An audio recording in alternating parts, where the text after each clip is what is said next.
Michael, I understand you guys shot this in native 3D and IMAX. Can you talk a little bit about? Well, we're the only movie this year to shoot in real 3D, which is sad. But studios are basically killing 3D because they're forcing directors to shoot, post-convert everything. And they asked me, obviously, to post-convert. I said, no, then I'll give you a 2D movie. And, you know, there are not a lot of directors that are, you know, make enough box office in the world to say no. And I put my foot down and said no.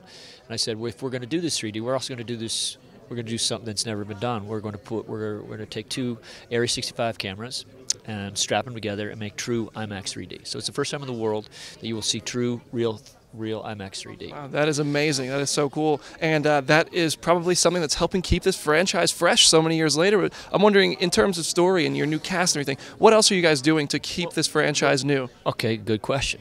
Comicbook.com was very smart, you know, because I was going to walk away and from this franchise, and I proposed to Paramount. I said, "Listen, every time we do one of these, we have to roll the rock back up the hill. We need a real writers' room." So we've got 14 great writers.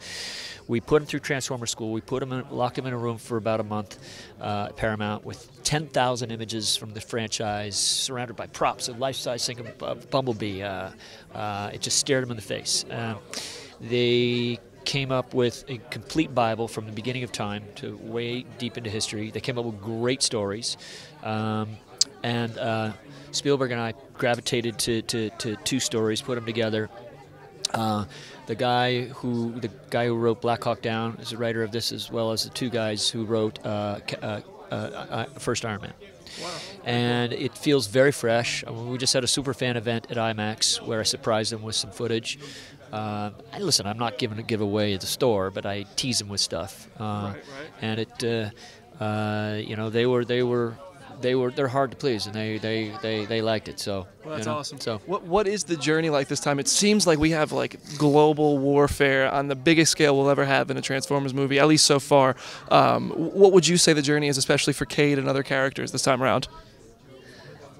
You know, there's a nice message in this movie that we all have one moment in life where we can do something, where you could be a hero.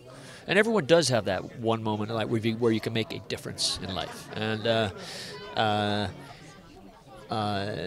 that's kind of, I'm touched by that. That's why I can't even go on. Sounds like the beginning of an Eminem song there. One shot, one opportunity.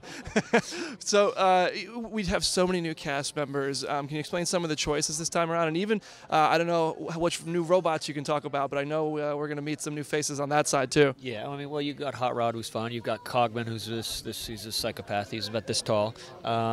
We have Little Squeaks, but we have Nitro Zeus. I named my little puppy after Nitro Zeus, by the way. That's awesome. It turns into a 250-pound mastiff. So he's the dog or the robot? The dog. Yeah, he's a puppy now, but he's going to be about 250. Very cool. What was the question again? You know, what were some of the choices in these new characters and the new cast members? They were the only ones available. Oh, fair enough. No. I wanted, when we were writing a character, with the writers and I were sitting there, well, you'd be like a guy like Tony, Anthony Hopkins. So we called the agent, would he ever be interested in doing a Transformers? Call back, he'd love to. What? I'm like, what? And that's just how it happened. That's amazing. I wanted a young kick-ass girl, and I wanted a 14-year-old. And Hollywood, I was close to picking someone in Hollywood who was 15, 16, bullshitting as a 14-year-old.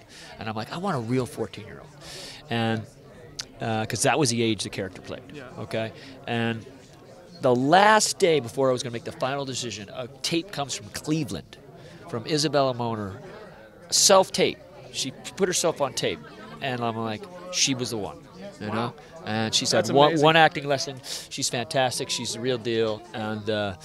And now she's in Transformers. That's amazing. Yeah. You mentioned you guys did a Bible from the beginning of time. Would you ever consider a prequel to everything and maybe like where everybody came from, stuff like that? I know it's been touched on in this universe already. I mean, listen, now you're getting into heady stuff now. This is like, look, your cameraman's getting bored, I could tell. You got George Clooney standing over there. He wants to talk to you, so. My last question for you. One last question. What are we going to have to do to get you to do a superhero film? Well, this is my superhero film. You know what I'm saying? Fair enough. You know what I'm saying? Very This is cool. like, You know, you can only do so much with people in capes and suits, okay? You can know. only do so much. With Transformers, you could do a lot.